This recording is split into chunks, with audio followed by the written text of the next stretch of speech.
ये हमारे पास एक क्वेश्चन है √-16 इंटू √-4 इज इक्वल टू। ये क्वेश्चन मतलब बहुत आसान है, लेकिन मतलब अक्सर गलती हो जाती है थोड़ी सी कन्फ्यूजन की वजह से। तो इसका आंसर, करेक्ट आंसर क्या होगा और रॉन्ग आंसर क्या होगा, हम दोनों बातें हैं जो अक्सर गलती हमसे हो जाती है, हम लोग करते हैं, ठीक ना। तो क्या होता है, हम लोग को ये पता है कि √a गुणे √b बराबर √ab होता है। तो अधिकांश लोग क्या करते हैं, जब इसका मल्टीप्लाई कराते हैं कहते हैं कि √-16 इंटू √-4 क्या आएगा, √ab यानी माइनस में 16 इंटू में माइनस में 4, तो 16 चौके 64 और माइनस माइनस गुणा क्या हो जाएगा प्लस, तो यहाँ लिख देंगे 64।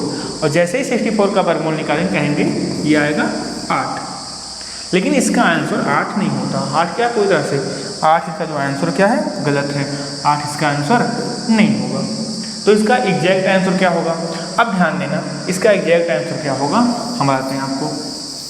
देखो जो √a गुणे √b बराबर √ab कब होता है, जब a और b क्या हो, ग्रेटर आर इक्वल टू क्या हो, 0 हो। जब a और b greater or equal to क्या होता है, 0 होता है। अब यहाँ पे ध्यान देना, यहाँ पे तो ना a 0 से बड़ा है और ना b 0 से बड़ा है या 0 के बराबर है, दोनों क्या है, निगेटिव वैल्यू है। तो क्या होता है, आपने पढ़ा है कॉम्प्लेक्स नंबर में कि जो i का मान होगा, आयोटा पढ़ा वहाँ पे, i का मान होता है √-1 यानी i² का मान कितना होता है, -1।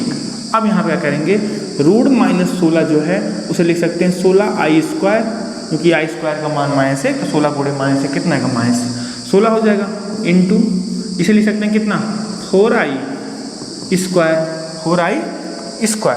तो अगर 4i² इसको हम लिख दिए हैं तो क्या आएगा, आगे ध्यान देना, 16 का वर्गमूल कितना आएगा, 4 आएगा, i² का वर्गमूल कितना आएगा, i आ जाएगा। और यहाँ से 4i² जो रूट में लिखा है, 4 का स्क्वायर रूट निकालेंगे कितना आएगा, 2 आएगा, और i² कितना आएगा, i आएगा।